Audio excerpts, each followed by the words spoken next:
Thank you, Chloe. The previous panel shared their views about climate change mitigation from a regulatory perspective. So shifting gears now, we turn to our panel of distinguished guests for their views on the global opportunities to invest and adopt decarbonization solutions. Let's dive right in. Megan, you have been heading Decarbonization Partners for the past 18 months. Tell us some interesting decarbonization solutions that you have come across. Great, happy to. So as you said, we've been in business since February 7th, 2022. So you're right, about at the 1.5-year mark. So Decarbonization Partners, for those of you that don't know, is a JV between Temasek and BlackRock, a 50-50 JV. And we really focus on late venture, early growth opportunities in the decarbonization space. So that includes opportunities in carbon capture, utilization, and storage. It includes opportunities in advanced mobility. And when we think advanced mobility, we don't just think terrestrially, we think air, land, and water. It's everything that's required to move people and goods around the globe. It's clean energy, bio and low carbon products. Those are the first 4 areas that we call mostly our hardware sectors that we invest in. We also invest in 2 software areas, carbon management and carbon markets, as well as the digital transformation. When we think of a net zero world, a 2050 world, we really think of a smart world, a connected world. And the digital transformation piece is the piece that makes all the hardware work together in an efficient and optimized way in order to deliver net carbon zero. So some of the opportunities that we've been seeing in those sectors include opportunities like Monolith, which makes carbon black and emissions-free hydrogen. Shout out to Carbon Direct over there, John Wave. Shameless plug for one of our portfolio companies over there in the carbon markets, carbon management space. So Carbon Direct can help you understand your net carbon zero footprint and then help you come up with solutions to mitigate that carbon footprint. We've also invested in an opportunity called Group 14, which is a high silicon anode battery. Essentially what that allows batteries to do is go twice as far on a single charge. And then last but not least, we've invested in a company called MicroWorks, which is in that bio and low carbon materials bucket. All the materials around us, many of them, most of them, even the clothes that we're wearing, are petrochemical based products. When people think about materials, it's really easy just to go to steel and concrete, but really it's the reimagination of all the materials around us that are made out of petrochemical-based products. So MicroWork in particular is a decarbonized replacement for leather or plastic materials. And so those are 4 examples of opportunities that we're seeing in those sectors. Excellent, really exciting. Thank you, Megan. So moving on to Hans. Hans, EIP has various corporates and industrial players in its LP base. So what are you hearing from them about overcoming the key challenges about, to invest and adopt climate tech solutions? Thanks for having me for starters. Maybe 3 observations that are worth mentioning. One is exciting, one is a complication, and one is worrisome. So, somewhere in the last couple of years, there was a flip that switched and climate went from a niche to mainstream, and we literally see every sector across the board now paying attention. Whether they believe in climate change or not, they have to have an answer for their boards. So that's the good news. And for somebody that was in the industry for 25 years, felt lonely for the first 20, now everybody's in climate, so welcome. And we went from 6 corporates that had a net zero target in 2000, when we started before the Paris Accord, to now it's almost 1,000. Quintupling in the last couple of years, so 80–90% of the economy. What we're hearing from them is, we want to do something, but it's complicated. That's the complication. They realize, it's not software investing. The laws of physics are not forgiving. You cannot really FedEx those electrons for the most part, and the regulators make things complicated. They decide who, when, where, how. So they are naturally conservative and shy because they need to keep the lights on. And then the third thing was just a reminder. I'm from Germany originally, and they just went through an interesting period when the Russians shut down the gas, and the prices on gas went up 12 times higher than they were before, electricity 4 times higher. So it was a big wake-up call that as much as you really want to go clean, you also gotta, gotta keep the lights on. And so security, energy security made it to the top, and affordability. And that's the triangle that many now call the trilemma. We have half of North America's utility industry, they always had that in their mantra to be clean, affordable, and reliable. But that trilemma is really, really hard to solve. And our view is that it takes innovation and collaboration. You cannot neglect the trillions of dollars of infrastructure we built. You cannot, so you have to be pragmatic about it and work together. And that's where we more and more have, hear that from the corporate partners. We started with a handful, today we have 60, and they come literally from every corner, from the data center operators to Microsoft to the hotel operators, and they realize they gotta have a story. So collaboration and innovation is very high on the list. I like that collaboration. Thank you, Hans. Paul-Erik, over to you. Europe and the US are two markets that have supportive climate policies, and Lightrock is an investor in both of these markets. What do you think are key policy levers that could really move the needle and help corporates and SMEs accelerate their adoption of climate tech solutions? Thank you, and first of all, I want to also thank GenZero for organizing this conference and for inviting us. So, well, I would preamble by saying normally I'm not a big fan of too much government interventions in markets. However, I think in the case of climate change, we have no choice. And to your point, everybody's jumping on it, but I still think too little is happening. As we also can see, because if you just look to the CO2 emissions, they're actually not going down, and the target of 20 gigaton in 2030 is actually pretty close. It's only 7.5 years from now. So I think what governments can do, I would sum it up in 4. So I would say it's financing, it's permit approvals, basically, or permitting. It's labor, and it's reporting. And reporting maybe sounds a bit boring and mundane, but I think it's actually very important. So if you look at financing, I think Europe started with more stick than carrot. So if you think about, I guess, quite a successful scheme in Europe actually was the emission trade scheme, the sort of compliant carbon credits that also drove a lot of electrification of the car fleet, for instance, that is now really starting to take hold in Europe.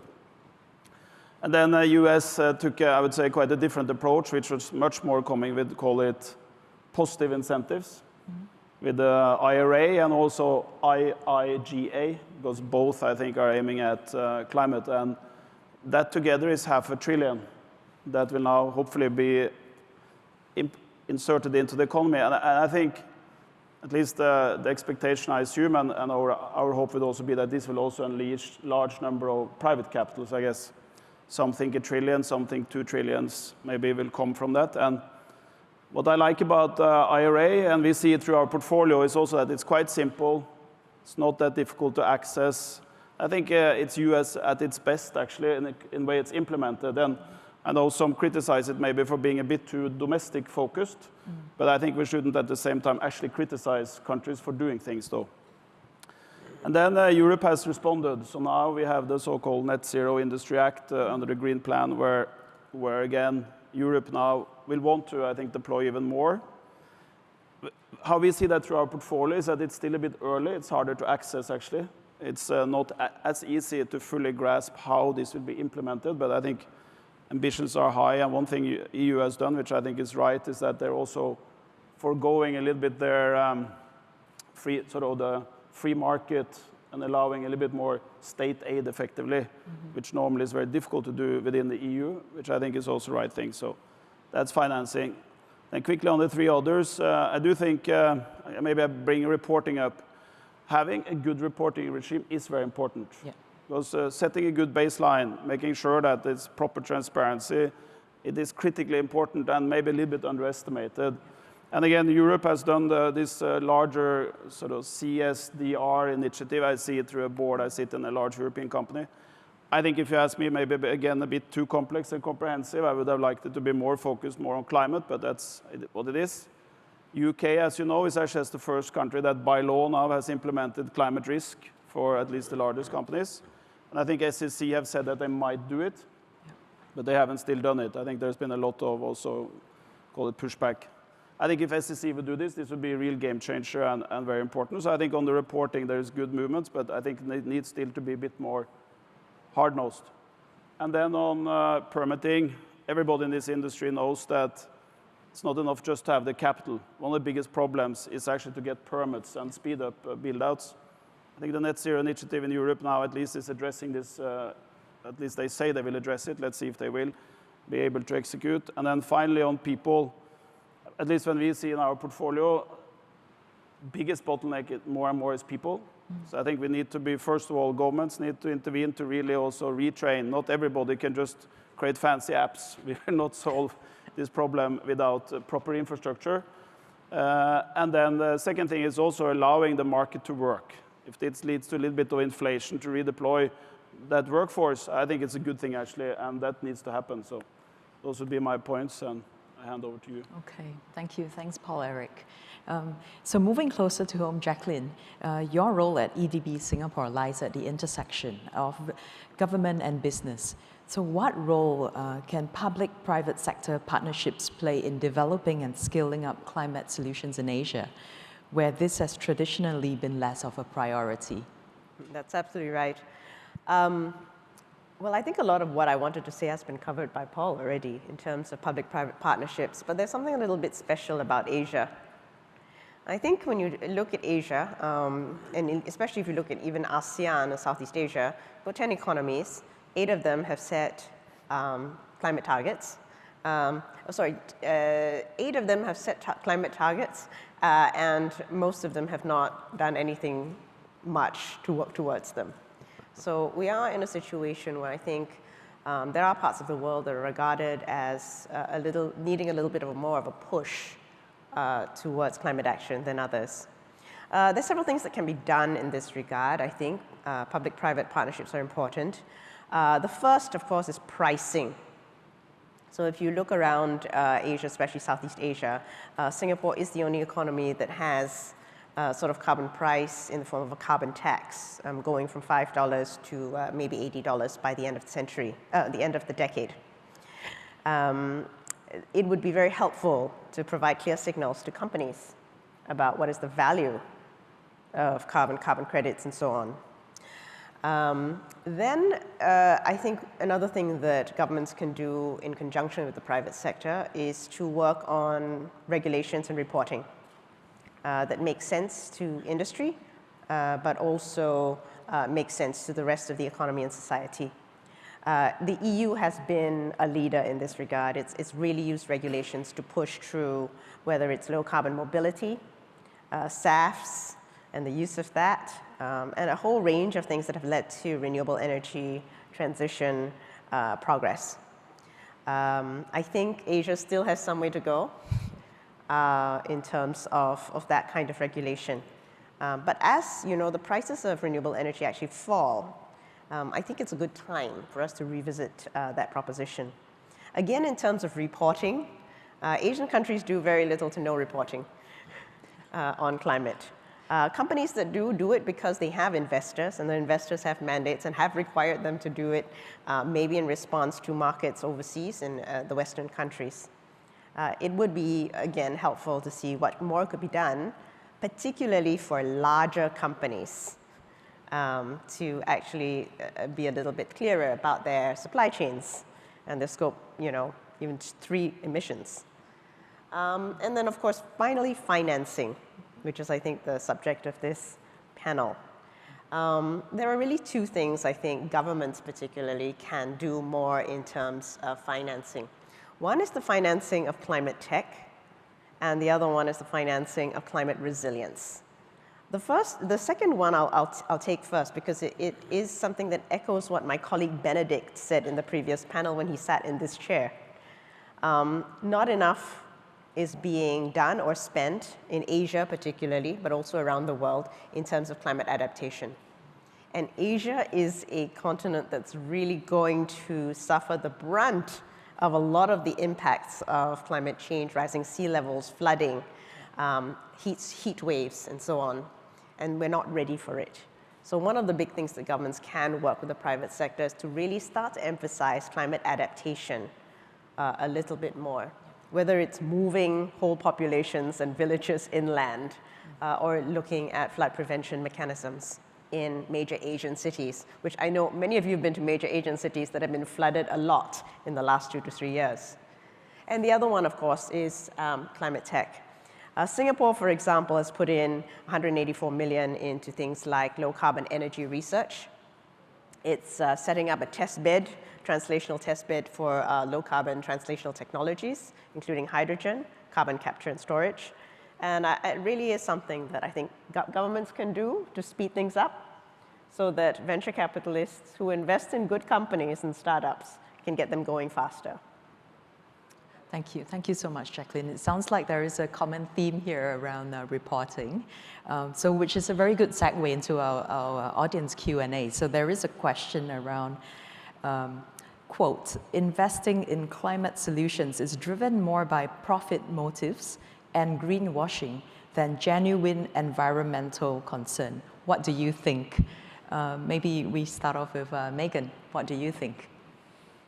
Yeah, so I think greenwashing is a real fear and concern that a lot of people have. And as investors, policymakers, when we're looking at carbon markets, it's something that we need to have the highest standards around.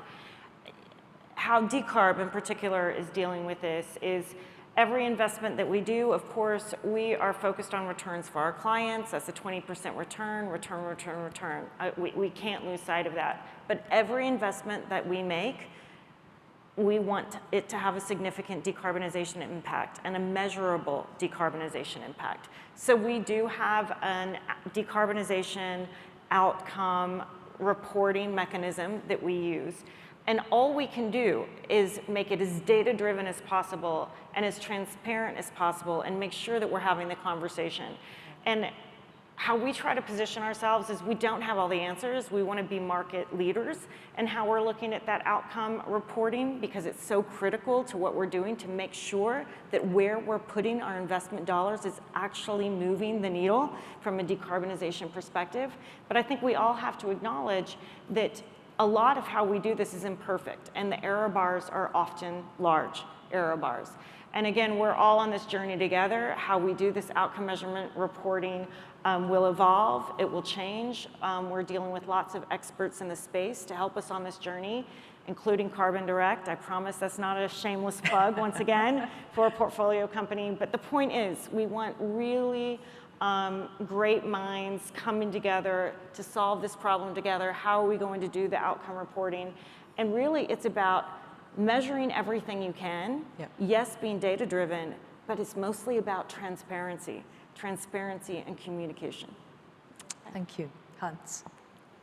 Last year, for the first time, investments in energy transition exceeded traditional energy investment, 1.1 trillion.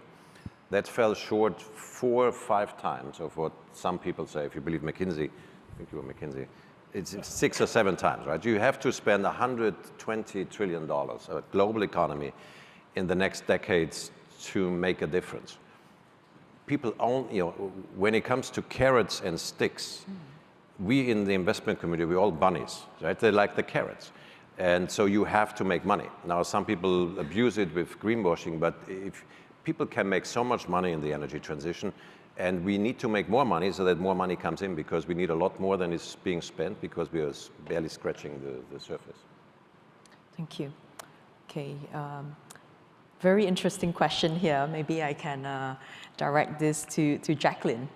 Do you agree with the statement that geoengineering is the only viable solution to combat climate change? It really depends on what you mean by geoengineering. I've seen all sorts of solutions, all sorts of solutions. Moving clouds, completely changing, some really terraform type changing of the Earth. And I'm not sure how far we want to get into that. I can only say that it cannot possibly be the only viable solution. There must be sort of many, many other tools that we have in our toolkit before we need to start doing massive amounts of work on the Earth, because that's simply going to cost more than anything else. So I want to link it back to the previous question, which is, is it all driven by profit motive? Anyone who is driven by a profit motive is not going to go for geoengineering. But I will say that contrary to what the person who asked this question is saying, I dearly hope that investing in climate solutions is driven by profit motives. I think it's the only financially sustainable way of getting at environmental sustainability. And over time, it is the profit motive that has actually driven costs down from everything, especially on batteries and solar panels and so on. No one would do this without a sense that you are going to get a return, even from climate solutions. So I'd really take a step back and say, what's wrong with the profit motive in this regard? Yeah, absolutely agree. Thank you, Jacqueline. Paul-Erik, maybe take this question. Is it more effective to invest in existing proven climate technologies or explore riskier, cutting-edge technologies with potentially higher rewards? I think we need to do both, but I think it's important that we don't focus too much on the far out there technologies, like energy fusion, for instance, that it's a good thing to invest in, but we won't solve the problem with the technologies that are only, call it, ready for full scaling and adaptation 10 to 20 or even longer. Or geoengineering even. So geoengineering, I'm not an expert on actually, so I'm so happy that you answered that question. But I would say that it is important also that we apply enough capital to call it the more mundane problems that we need to resolve, which are, call it, often also more, call it, short-term problems that we have to scale the existing technologies. And I think that is still the biggest part of the challenge. And then to this question, which was a bit provocative on profit versus, I would just like to subscribe to that point. I think it should be profit and positive to the climate. And where the government comes in is sometimes to support scaling to drive down the cost curve for it to become profitable. Like we now see in green hydrogen, as we saw with both wind and solar and so forth. Okay, excellent. So Jacqueline spoke about climate adaptation earlier. So we have a question, and maybe Hans could address this. How can we drive investments towards technologies that promote climate resilience as opposed to mitigation? Not my core area. We are more focused on the resilience of the energy infrastructure. But there's profit motives help, but there are some areas where the government has to step in. And when we fight natural monopolies, when we are far behind, that it's hard to see that. So I think those are the situations where maybe the government has to provide some incentives. The IRA that we just talked about earlier was intended to be $380 billion. Latest, our analysts, Goldman thinks it's $1 trillion. The Canadians are following, the Brits, the Europeans are following. So you create this groundswell, and those harder to tackle areas, I think we need a little bit of government help. Yes. On a related note, there is a question around the IRA. Hans, maybe you'd like to take this as a follow-up. IRA provides a tax credit or subsidy totaling $370 billion and buying carbon credit from projects like CCS at $100 to $200 per ton, whereas the price of carbon credit of an NBS project in Southeast Asia is around $5 per ton. Do you think this is equitable? Who did you ask that? Paul-Erik, happy? Oh, yeah. Please go ahead. Yeah. So can I first say I'm from Norway? So I then try to stay neutral around this question. No, I think what this question highlights, of course, is that I think there is a risk both with IRA as well as with, I would say, also the net zero sort of investment, so the whole program in the EU, that it is also, I would say, too much focused on local content. And I think this is, in a way, one way to articulate that. And I think this is not only IRA. If you look at what also the EU now have done in a way as a response to IRA, it's also a big push not only on capital, but also the local content part of that capital. And personally, I don't think that is a good path. But at the same time, we also know why they have to do it. They do it because they also answer to their voters. And we do know that to really fight climate change, we also need to make sure that we can also get the people along. So I guess that's the trade-off. But the answer to that question, I think, is quite easy, of course. It's not. Okay, okay. The price of carbon will not stay at 5. As Jacqueline said, it will go up, right? It's pricing. It's pricing, indeed. It's pricing. If there was pricing, it would be a different price. Yes, that's right. Absolutely. Okay, well, this sounds like a question right up the alley for Megan. You used to be from BP, so maybe this. How do you get the incumbent energy industry excited about energy transition? So this is an interesting question. What I would say is some of them are already excited about the energy transition and investing heavily in it with their own net carbon zero goals and ambitions. For those of you that don't know what the reference is I spent several years at BP Ventures investing in alternative energy technologies in support of net carbon zero. What's interesting about that is, and people have forgotten this, but Bernard Looney, when he took over as CEO, he was one of the first CEOs of a major company to announce net carbon zero initiatives. And he was the first oil major. Now we're all used to it. But at the time, it made headlines that an energy major was announcing net carbon zero goals. And again, now it's really common language. What I will say is the trend that we're seeing, without naming too many names, is the European energy majors are much more aggressive in this area with their net carbon zero goals, seeing that they believe in a future, whether it's Total, Shell, BP, where they need to transition to be in business 100 years from now. If you look at a company like BP, I think they've been in business about 110 years. For them to be in business 110 years from now, they're gonna look and feel like a very different company than they do today. And some of the energy majors have been investing with that idea for a very long time. In the US, companies like Exxon, Chevron, a little bit of a different approach. Chevron has been investing in the space as well. I think many of you are aware that Exxon's taking a very different approach to oil and gas is going to be profitable around for a long time, and they're investing less in the energy transition. I don't think any of them are not investing at all, though. They're all spending some dollars in support of the transition. While I have the mic, if I can just make one more comment related to an earlier question and something you were talking about how much capital we need to deploy in the space. There was an interesting question about how and where we should deploy those dollars. And I think it's just worth backing up to talk about numbers. And the number is slightly different on who you speak to. But in general, what people say is it's about $4.5 trillion a year. We've all heard some version of this number. Every year from now until 2050 needs to be invested in order to reach net carbon zero. And what I'll really comment about that is only about half of it is opportunities that are commercial today. What do I mean by that? That's mostly wind, solar, and to some degree EVs. The other 50% of that $4.5 trillion a year, again, every year from now until 2050, is new technologies that need to be, that are nascent today, but need to be scaled, or they're new technologies that haven't even been invented yet. So it's a massive challenge and an opportunity for investors, but a massive challenge.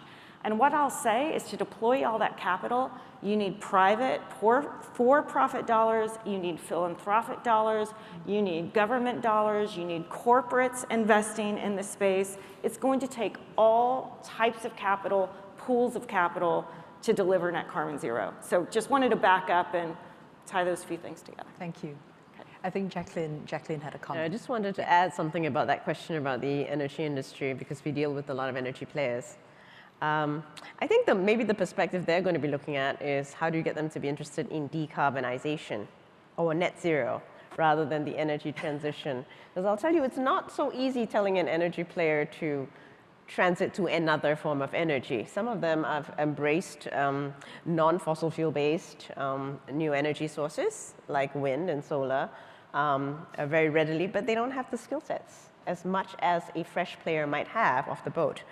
So it is helpful to think about adjacent skill sets that might be useful in what is more a net zero transition than an energy transition for these players. And that may include carbon capture and storage skill sets, because or the ability, translate the ability to drill in, to drill out, drill in, translate the ability to create an oil rig, to create something, an offshore wind facility. Yeah. So I think that is something that is more obvious. Yes, thank you. I see we have time for one last question, so we'll just wrap up with a final question for each of our panelists. What is one climate solution that you are most excited about? Hans, would you like to start? The problem that I'm most worried about is dealing with the intermittency on the supply and demand, where we have to basically build what we built over 100 years again in the next 10, 20 years in the energy infrastructure, but the peak power is 5 times higher. So one way to solve that is storage. And that's an area we pay a lot of attention to. Short-term storage, seasonal, long-term storage. Where Inform Energy, they just announced a pilot with our partner Excel. That's probably the one I'm most excited about and most worried about at the same time. So storage, okay. Paula, how about you? So this is a difficult question, because we have invested in almost 30, call it climate tech companies, like you mentioned, Group 14 being one of them. And we've had lobbying even for which technology should now be mentioned. But we like all those 30 companies with all the different technologies. So if I would call out the linear generator technology or mainspring or the SOEC of Sunfire, I think I would have a problem. So I will mention something quite mundane maybe, but I just like the idea, and it's also just a good reminder of what we must not forget as we do this transition. So, when we build these wind farms, they have become much more productive. How do they become much more productive? Because these wind turbines got a lot larger. They started at 60 meters, now they're 200 meters. What I think literally nobody thought about was how you're actually planning to maintain these turbines. And when this thing goes around, it's actually, first of all, one of the most dangerous jobs in the world. And also, it's very difficult to find people that actually can do it. Because you need trained mountaineers to go down in every one of those turbines and up, or blades, to actually maintain this thing.